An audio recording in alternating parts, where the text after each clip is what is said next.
Welcome to Teabaggers, the podcast where golf meets a whole new level of attitude. I'm Dale Smedley, co-founder of Golf Gods, and I'm here to bring you behind the scenes of the brand, the sport, and the people who make golf more than just a game. That's right. If you're here for stuffy country club talk, you might be in the wrong place. I'm Sean Trevelyan, mostly referred to as Bear, the co-founder of Golf Gods. And if you love golf and don't take life too seriously, then grab a drink, kick back, and join us for some stories, laughs, and maybe a few hot takes. In this podcast, we're digging into all things Golf Gods, from the crazy idea that started it all to the wins, the struggles, and everything in between. Trust me, you don't want to miss it. So whether you're a weekend warrior or just here for the banter, welcome to Teabaggers, where golf is life, but not too serious. Let's tee it up. Welcome to the Teabaggers episode 3. How about that? Already 1 and 2 in the books.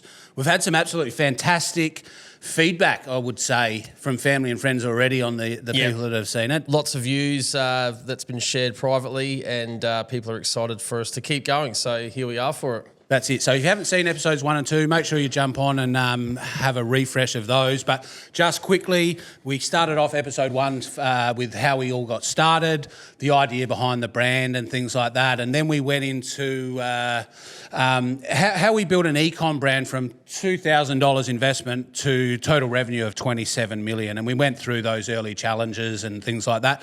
But most importantly, the early wins. So did you want to explain a bit more about those and what we're going to get into in episode 3? Yeah, well, one of the wins and certainly one of the challenges was our very first court case, and it coincided with our first cease and desist, of which there have been many since. So you know you definitely made it when you've got your first cease and desist. And do you want to tell the audience who the cease and desist was from? Yeah, so it was a time when I'd just quit my job. You and I were working together in your glass business, and we were putting a fence up, a glass fence, which is a very particular type of project. You've got to be very finicky. Yep, to the millimetre. And got an email and nearly dropped the glass, and it was from lawyers representing Titleist. Titleist, or Acushnet, as they are the greater known. The parent company.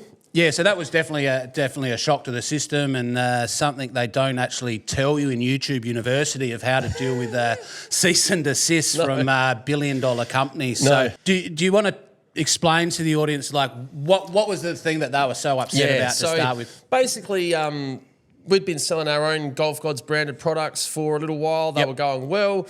It was a fun time. It was early days. And then we come across a logo online and we thought, I reckon our followers would really get that. And it was titties. So we decided this logo that we found, we thought, Dale and Sean, Golf Gods, we're going to free the titties. We're going to get them out there. And really spread the word and get the tits out there. And so we got this titties logo. Yep, in the same font. For anyone that hasn't quite seen it, we will put up a brief picture. It's definitely a titties text in the form of the Titleist sort of cursive styling. It definitely doesn't say Titleist, but at a quick glance, it's a parody of it. It's a parody of it. And that was the thing that we like to have fun, and we thought, what a parody to run with. And it went well. It was popular. Went well enough that Acushnet initially sent us a cease and desist. And my reaction was probably a lot more fearful than you. You were a bit more pragmatic and said, let's just stuff them. Follow the... You were more like, let's follow the legal process and find out where we stand. And so that was sort of the start of it, yeah. That's right. And the legal process is definitely, if you're infringing on someone's intellectual property, yes, there are courts and procedures to be able to stop that and take that down. But it is all a very sort of grey area where you really need to be infringing on their exact intellectual property. If there is some changes where the word is completely different to their word, but the style might look the same, then generally that's not actually infringing on their thing. So one thing to make clear, we definitely don't reckon that we infringed on any intellectual property for them. Yes, it was a parody, but in no way did we infringe on their intellectual property. So what we did, we found it online. We ended up retracing the garment to put it, the logo to put it on a hat. And we came up with a couple different hats, maybe 4 or 5 different colours. And this was back in the stage when 2016, 17, somewhere around there, where if you posted something on Instagram and you followed a page, you were actually going to see that post. It was in chronological order. It didn't just There was no algorithm back then. It was just there was no real algorithm, was there? So what we would do is we had obviously made these hats with the Titties logo on it, and we would post it on social media, and it would literally just blow up. Yeah, it was. I think I mentioned it in a previous episode, but there was that time you'd posted the image, and I was signing some paperwork about a house, and it was just ding, ding, ding, and it was like, wow, that's wild. It was very popular, and yeah, put us in the spotlight, I think. And this is probably nearly even before paid Facebook media. We certainly weren't doing it. We weren't doing it. So yeah, they were the good old days, the wild west of Instagram and e-commerce shopping, where the whole feed, your whole following base would actually see the post, your thing. From doing a few hats, they came and knocked on the door with a letter. We received that. I think we engaged in some lawyers. There was a little bit of back and forth, and then that went a little bit quiet for a little bit. Yep. They didn't seem to pursue it much. We didn't pursue it either. And then from there, can you remember what happened? I think there was a secondary letter. Yeah, so the time they decided to sue us and actually take us to court, which is what happened, we were having a few beers one afternoon, a bit unusual for us, but we thought, let's do that after work. Hard day, it was a real hard day, that one. And we sort of were bouncing, and it was, I think it's time to make a golf ball. And then the next one would say, well, we're going to have to call it a Titties golf ball. And the next one would say, we have to put 69 on it. And then the next one would say, let's just call it the number one sluttiest ball in golf. So you got the Titleist Pro V1, the number one ball in golf. Yep. Our parody to that was a Titties Ho V1, the sluttiest ball in golf with the number 69 on it. Completely different. However, that was the straw that broke the Acushnet back. Absolutely. The one thing we did realise from all this court case going on was that Titleist will protect their golf ball at any means. At any cost. Yes, we'd done on a hat, and they could probably say, oh, okay, turn a blind eye, whatever. But as soon as we touched the golf ball, shit hit the fan, didn't it? It certainly did.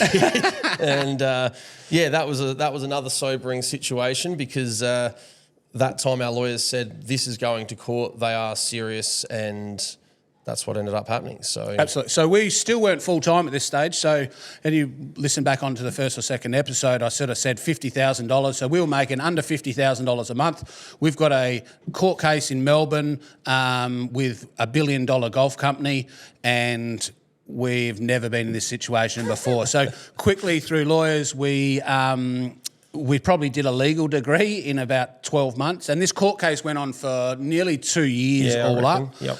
In the meantime, obviously, because we believe we weren't infringing on anything, we continued to sell the product. We went back and forth for lawyers, and I can just imagine, the PGA and the Live Tour lawyers just going head to toe. There's a lot of back and forth, a lot of bullshit, a lot of stuff that can just be pushed aside and doesn't really need to be flushed out. Well, as you said, we did a legal degree in that time, but we certainly didn't start with one. So the amount of letters and information coming to us that we just did not understand, and we're like, what are we talking about here? What does this even mean? And you sort of understand now that there's so many steps within a legal proceeding, and as you mentioned with Live and PGA, it's having been through court cases and spent lots of money on lawyers over the years, we understand that it's not as simple as there's fact A and fact B and let's get an outcome. There's, this lawyer has a right to say this lawyer has a right to write that, and there's a lot of back and forth, which is what we went through. And then you eventually actually need to get the judge to make a decision, which is actually the hardest part in the court case. You don't actually get in front of a judge until right at the very end. But as in saying that, we're a couple of years in with two tradies that have no golf experience, no manufacturing experience, nothing like that. We've bounced with a logo that was found on the internet, but we've actually blown it right up. And, when Titleist come knocking, you sort of know, all right, we're making some noise in this industry. So I think that was one of the first sort of logos and the first sort of thing I remember seeing in the golf industry that really disrupted the norm of the Titleist, the Callaway, the tailor-made apparel, and let other people sort of see a light that you don't have to be wearing the stuffy brands that everyone's known for years. Yeah, it's a good point, Dale. When you look back, I probably don't reflect on it too much, but there was nothing parody or fun or lighthearted before that, was there really? Like there was the absolutely logo nothing. was out there, but people weren't pushing it. And when we really started to push it, for us it birthed a lot more products and ranges of like, hey, let's have fun with stuff. Let's do parodies. This is fun. I mean, there's a legal issue that can pop up, but in terms of connecting with your followers and creating a brand identity, we really enjoyed the fun aspect of that and showing that we're just here to have a laugh. We're not taking it too seriously. So as that's blowing up on social media, we're in court with Titleist. One of the things I do remember, I think this was probably 2 years in and probably a couple $100,000 later, we were trying to wait for our court date in Melbourne. They kept pushing it back. They knew all of our finances already. So part of the system is you've got to actually put your discovery in, which basically opens up all your books. And hence why the LIV and the PGA Tour didn't go any further and came to agreement, because the PGA Tour do not want their books opened up. They want to keep them closed. They don't want to see how much people are getting paid. And I mean, just quickly on that, I can understand from their point of view why. And, we didn't know about that at the time. And maybe if we had, we might have thought, oh, let's not be so open about some things because it gives us a bit of an advantage. But when you completely bare your soul, as we did, there's no denying where you're at or what you're doing. And that's right. So with them, I feel, and our lawyers feel that they were quite worried about this case, and it could have gone either way. What they decided to do next was the big baller move, and so they're suing us in Melbourne a couple of years in. Do you remember was it Christmas or New Year's or something along those times? It wasn't the day before Christmas Eve because Christmas Eve was on a Saturday, but it was the last business day before Christmas. So the last business day before Christmas, we've opened up our email from the lawyer. Hey, they're suing you in America. So now we've got a court case in Melbourne, which we're nearly at the final stage of, nearly 2 years deep. But now we've got another court case in the US. I think it might have been Delaware or something like that. And it was just a classic. They were playing chess, not checkers. 100%. We thought we were in the game, and we really realised we're not in the game. Nah, that's right. So now we have to get new lawyers, new court case in America, and we're going to start all over again. So now we've got 2 court cases going, and as that we started engaging lawyers there, starting the process all over again. The word was like, let's sue him in the UK. So all of a sudden, before we know it, we've got 3 court cases all around the world, and the money's drying fast, and the titties aren't selling fast enough. So we're trying to free those titties, but they weren't free enough for us. So in the end, it was good and fun while it lasted. I think that the public and our listeners probably loved it. We still get a lot of questions about those titties hats today. And what it did is it as we said just earlier, like it got us into doing additional ones and the parody stuff and just trying to have some fun with it. It really helped birth our direction of a company, I suppose, and just trying to tack into that fun side of things. 3 court cases going on. We sort of quickly decided to start negotiating properly with Acushnet, and we did make an agreement that although we don't believe we've infringed on any copyright or intellectual property, we would decide to stop selling the goods.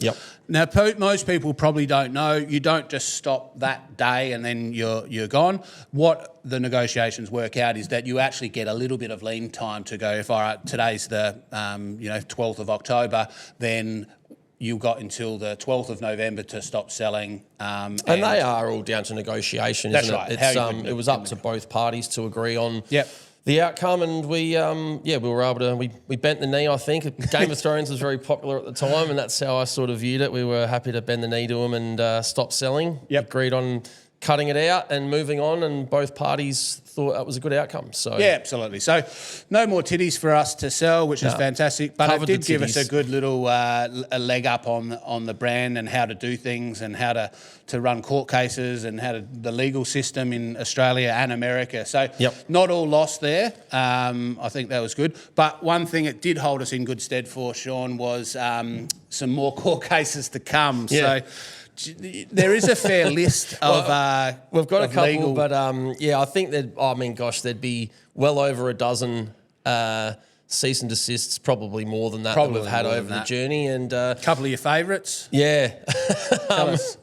Oh, look, Tiger Woods was an interesting one because we got a cease and desist from him about a product we were selling, and then about 2 months later, his charity asked us to donate products to a charity event, and you kind of think, well, We could have if you done want it. to sue us, then you want us to donate, and Yeah. you're worth $1 billion. Like, this is... it So a felt little like bit of backstory on the Tiger Woods one. We were selling what we called a goat range, which is the greatest of all time, and they were basically just hats in honour of our idols that we loved in golf. Yep. So the first one was John Daly. Yep. As you can see him up here, he's right behind me. And we had a little hat. And one day we got a cease and desist from his lovely wife, who later we found out is not actually a lawyer. She just said, please stop selling it. You're infringing on John's copyright and whatever. I quietly, politely wrote back saying, hey, John's our idol. We'd love to, not just dump these and burn them. We'd like to sort of sell them and donate the money to John's, any of his charity. Anyway, don't hear back. Well, it was a good 6 months. Yep. 6 months goes on. Second letter, hey, we told you to stop selling these. Listen, I said, I didn't hear from you. Listen, we'll stop selling. Anyway, her final thing was, also I'm telling Tiger Woods' management team, and 48 right. hours later? I forgot that part of it. 48 hours later, Tiger Woods' team are selling us to cease and desist selling his. So that was the end of those two. So we had Titleist, Tiger Woods and John Daly. The other famous one that we've had chats with on a couple of occasions is Augusta National. Yes, yeah, they are very, very precious about their content, which we have learned. And again, I guess YouTube University, you don't learn the way certain industries or different businesses can want to protect their intellectual property, which they have their right to. But when you're on Instagram, you see content from everyone about everything, and you kind of think, oh, cool, everyone's just allowed to post all this stuff. Well, Augusta National made it pretty clear to us they didn't want us posting anything to do with their event, their town, their anything. So, And hence why Augusta National don't allow mobile phones in the venue. They're trying to protect that, which is fine. We quickly learnt not to mess around with any stylisation of Augusta National, of the Masters logo, any word on the word Augusta National or any coverage on them. So now we've got 4 of the biggest players in the golf world coming at us. So we're really big movers and shakers here. So just to copy off the list for anyone that's really interested in all the other ones we've had, I've got a list here in front of me. I'll just run through a couple of them. We've had In-N-Out Burger. That was a little logo we designed that they were not happy with. That was the quickest. That took about 12 hours. It was very quick. Yep. We made the logo, put it on a T-shirt, and within 12 hours, woke up, boom, cease and desist. We're done, yep. So Jack Daniels, the lovely Hack Daniels logo, one of my favourite logos. They didn't like it. Marlboro, we had the Mulligan logo parody of the Marlboro one. We also had Callaway come away with the Callaway-sted stuff. We also had one just more so recently in the US, a flamingo design. We have a flamingo polo. It was one of the very first polos that I actually ever designed. I think we designed 3 on that day, very similar styling, where it was a scattered object around a polo. Anyway, we're not going to mention the name of this company. That's still ongoing. So it's still ongoing, but just basically we're been in court now for a few 692 days. And counting. And so in 10 years of business, we've spent a lot of time in court. That's it. And that's what I'm saying. We have done a legal degree without actually doing it. We've paid probably overs on that legal degree if we went to uni, but we've done it a lot quicker. And we've made some money on the time. So by the sounds of all this, we're absolute menaces. We're disrupting the industry. It's only taken us a couple of years and everyone's coming after us. That's been the way we've done business. But as we've said all along, we just like to have fun. There's no harm intended, and we've certainly never deliberately done anything we think has impeded on anyone's IP. It's not the agenda at all, is it? So we're just out there trying to have some fun. They are absolute parodies, and that's all we're doing, and we're trying to see that light-hearted side of golf. So if you enjoy them, make sure you give us a comment and a share on these stories, because we've got plenty more to come. That's pretty much a wrap for episode 3. I reckon that's a great story, and I think a few people will really get a prick in the ear to listen to that. So thank you guys for listening.